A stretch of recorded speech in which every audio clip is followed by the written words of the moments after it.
Bonjour à toutes et à tous, OM System vient d'annoncer un nouveau boîtier, l'OM5, et pour la toute première fois, il ne va pas s'appeler Olympus, on va en parler tout de suite.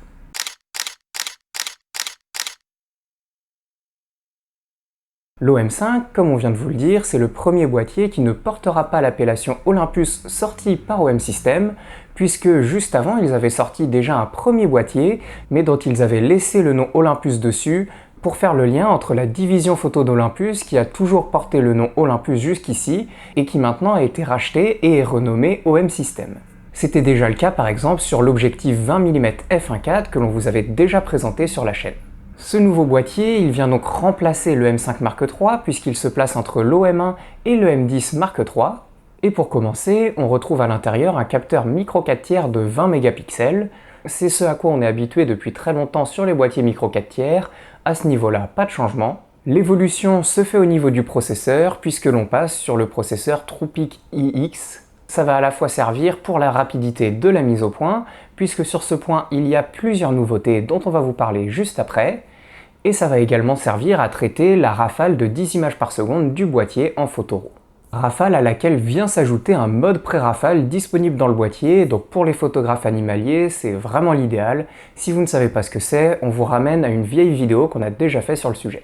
Et pour la mise au point automatique, comme je vous le disais, il y a des évolutions, puisque déjà on va retrouver la mise au point automatique sur l'œil en pouvant sélectionner l'œil que l'on souhaite, sélectionner la personne que l'on souhaite. Et en plus de ça, on retrouve un mode de mise au point automatique qu'ils appellent Starry Sky, qui va permettre de faire la mise au point automatiquement sur des étoiles dans un ciel.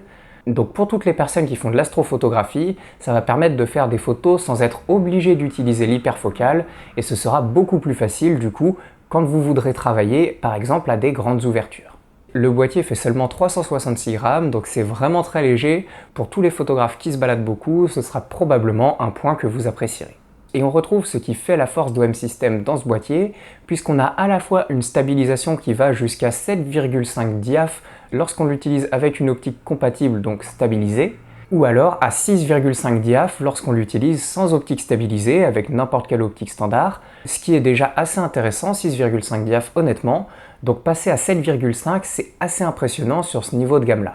Parce que pour comparer, actuellement, ceux qui sont sur du 8 diaph de compensation, ça va être Panasonic avec le GH6 par exemple, ou encore Canon avec l'EOS R3, mais on est sur des boîtiers beaucoup plus haut de gamme.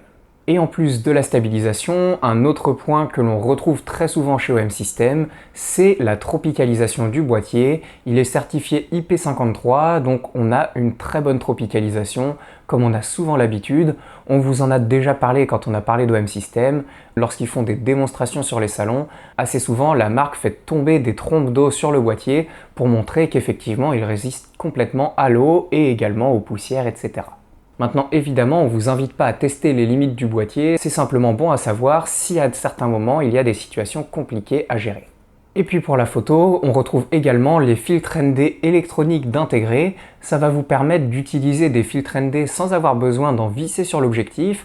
Dans des situations où vous avez un peu trop de lumière, ça permet de compenser. On va seulement jusqu'à ND16 dans le boîtier, on va jusqu'à ND64 dans l'OM1, donc il y a quand même une différence entre les deux. Mais à ce niveau de gamme-là, il me semble que c'est le seul boîtier qui le propose, et dans certaines situations, ça peut déjà faire une grosse différence ND16 par rapport à rien du tout. Maintenant, même si ça reste un boîtier plutôt axé photo, comme c'était déjà le cas de l'OM1, il y a quand même de bonnes performances en vidéo pour pouvoir s'adapter à la majorité des situations quand on n'est pas un vidéaste pur, mais qu'on veut simplement faire de la vidéo en plus de la photo.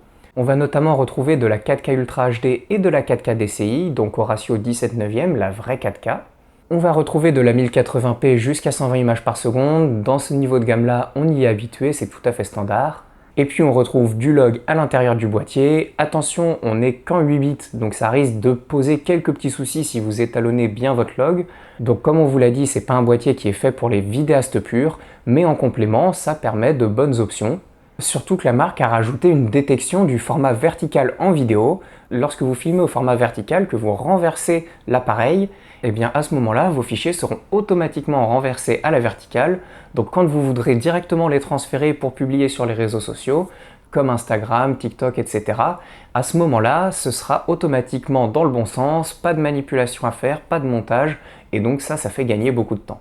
Pour finir, c'est un boîtier qui est annoncé à 1 299 € en boîtier nu et qui, par rapport à la fiche de spec, paraît être adapté aux photographes qui cherchent vraiment de la résistance, quelque chose dans lequel on peut avoir complètement confiance et avec lequel on peut se balader un petit peu partout, l'emmener en voyage, etc.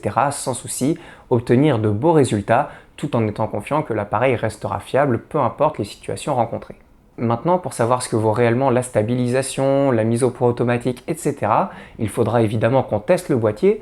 On vous invite donc à nous dire dans les commentaires si ce test vous intéresse, et si c'est le cas, on le publiera donc sur la chaîne. N'oubliez pas de vous abonner pour ne pas le rater.